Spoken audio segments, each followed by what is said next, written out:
Bismillahirrahmanirrahim. Tentang masalah gak rela.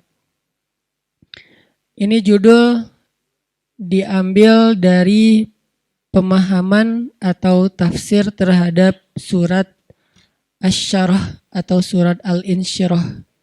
Karena memang seperti yang saya sampaikan pada pekan yang lalu dan beberapa pekan sebelumnya, kalau acara tongkrongan ilmu kita di Rabu malam akan coba kita bedah ayat-ayat atau surat-surat yang populer di masyarakat, dan itu kita coba jadikan semacam standar ataupun quote ataupun petunjuk dalam hidup kita. Nah, kalau sebelumnya kita membahas tentang surat Ad-Duha, surat yang bercerita tentang galau, sedih, ngerasa sendiri, terus motivasi untuk tetap berserah kepada Allah, bahwa Allah gak pernah ninggalin kita, dan seterusnya dan seterusnya. Pada malam ini kita akan membahas tentang kelanjutan dari surat Ad-Duha, yaitu surat Al-Insyirah atau juga dikenal dengan surat Asy-Syarah. Judulnya memang agak sedikit bebas, yang jelas nanti temanya akan berkaitan dengan surat tersebut tentang gimana caranya biar sesuatu yang bikin kita tadinya gak rela jadi rela. Gimana caranya kita rela seseorang yang dekatnya dengan kita tapi nikahnya sama orang lain.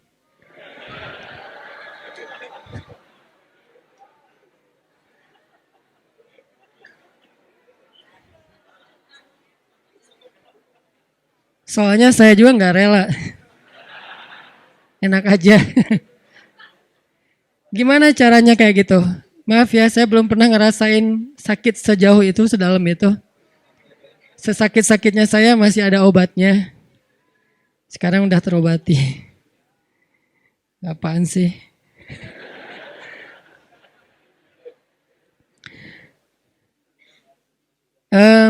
Gimana caranya kita bisa rela kalau pas kita berdoa minta sesuatu, Allah malah ngasih kita ujian. Kita lagi getol-getolnya meminta kepada Allah tentang sesuatu yang kita lagi kepengenin banget. Tiba-tiba Allah malah ngasih yang sebaliknya. Gimana caranya biar kita rela kalau kita ditolak dengan bahasa yang lembut? Kalau kita ditolak dengan alasan-alasan yang kadang-kadang gak masuk akal. Kalau kita ditolak alasannya misalnya kayak kita kayaknya gak cocok soalnya hitung-hitungannya gak dapat misalnya. Atau karena mitos-mitos tertentu, atau orang tuanya kayak gak sreg gitu sama kita, padahal kita udah berjuang untuk caper-caperan habis-habisan, modalnya juga udah keluar banyak, tapi ditolak. Gimana caranya kita rela atau lega? Gimana biar kita lega? Ini ada nih. Kalau kita ke masjid pakai sendal eger, pulangnya nyeker. Siapa nih? Terus banyak yang jawabannya politik gitu, gak usah dibaca. Nah gitu-gitu deh. Ada beberapa yang agak-agak unik. Tapi yang paling unik yang tadi. Kita udah kegeeran banget, dia dekat sama kita tapi jadiannya sama orang lain. Dan orang lain itu bukan siapa-siapa, teman.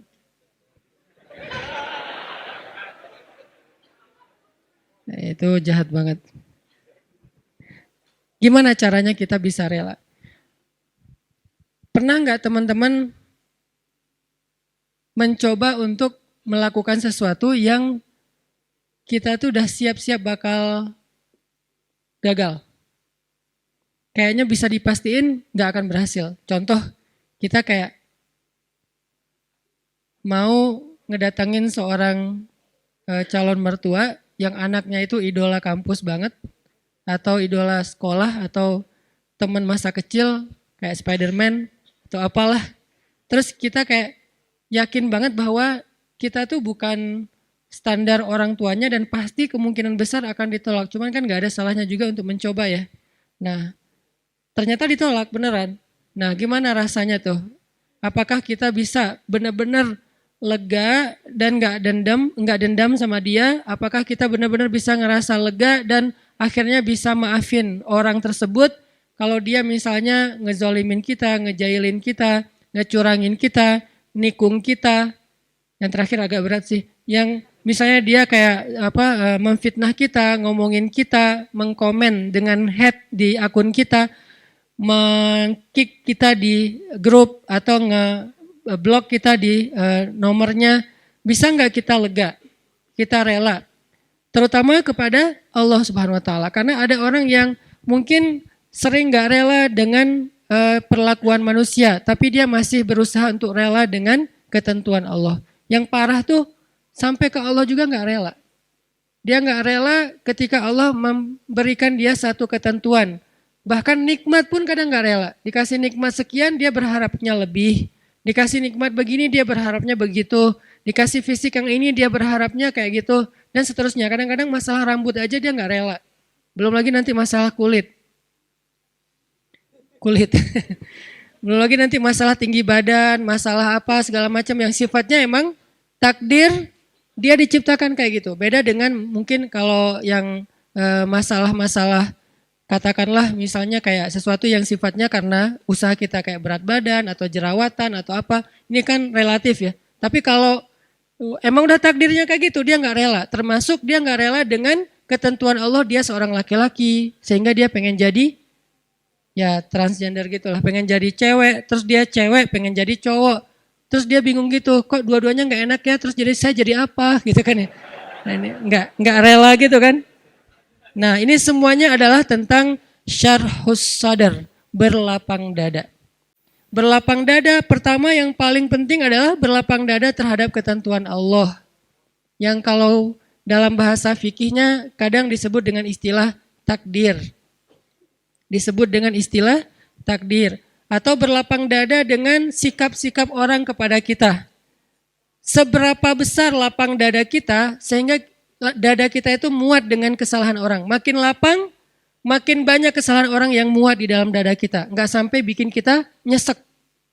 Jadi ada kesalahan, masih lapang. Enggak nyesekin kita, jadi kita masih santai. Kan orang kalau lapang, sebutlah kita kayak di sebuah ruangan, atau di mobil aja nih.